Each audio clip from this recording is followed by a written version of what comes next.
There's a great line Bert says about how to approach biopics or biopics. Bert says you got to focus on a snapshot from their lives to capture the totality of them and not tell a womb to tomb story. Yes. Let's say hypothetically Don Cheadle, Tiffany Johnson, or Damon Thomas, the directors of this series, made a movie about each of your lives. What is the snapshot from your life that you think would make the most interesting film, if I may ask?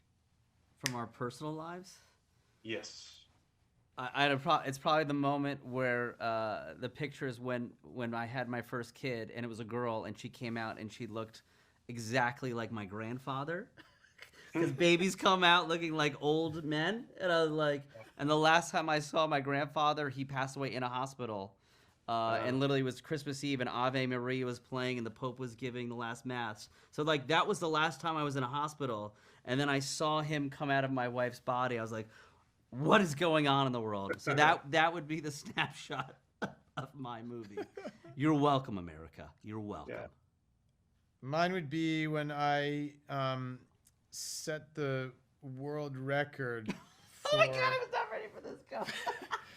for big wave surfing in Nazara in Portugal. There's this little town where these waves are like, hundreds of feet tall, and they drag you up there with like a ski-doo thing, Yes. and they let you go, and you just surf down this thing, and if you fall, you die. It's over. And somehow I made it through, and I set the record. He lives a better life than I do, clearly. I would personally love to see both of those. So thank you. Thank very you, much. thank you. I don't know if my wife would like you to see mine, but just so you know.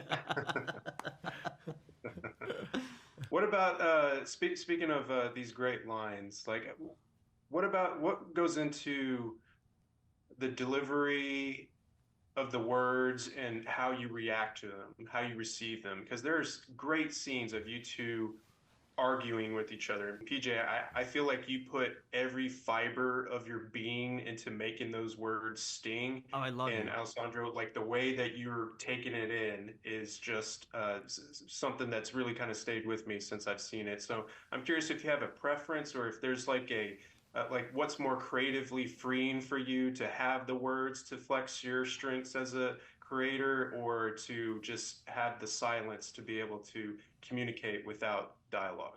We talk about first of all, that's a great question. That's my favorite scene that you brought up. By the way, that's my favorite scene. First and foremost, I actually like Alessandro. I love this man, so it's really easy to have that scene. It's The a second- one-way street, but listen. I'm just gonna tee you up right here. He's also, this is not to blow smoke. He's a superb actor, and it's wild though because he's not talking a lot in that scene, but there is so much going on. There's so much to play with, and I don't need him to actually say things. He's hitting me so hard with his brain spinning, and it's brutal.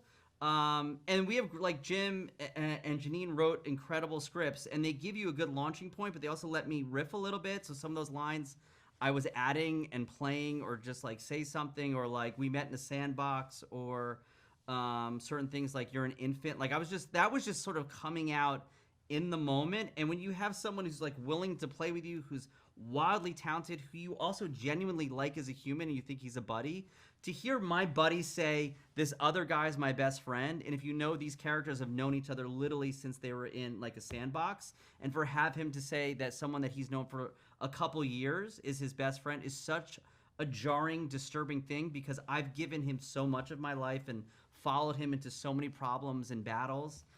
That scene was so ripe and rich just from get-go, and then to do it with him was just like a gift. So thank you for bringing that up. That was like an awesome scene. That's a top 5 scene I've ever worked on in my life, and to have him is probably the biggest part of it. I hate you so much. I hate you so much. You're like, yeah, I got no, yeah. No, I'm that good. I'm that good. I elevate all the people Yes, around me. You're welcome. He's just gonna end it with "You're welcome."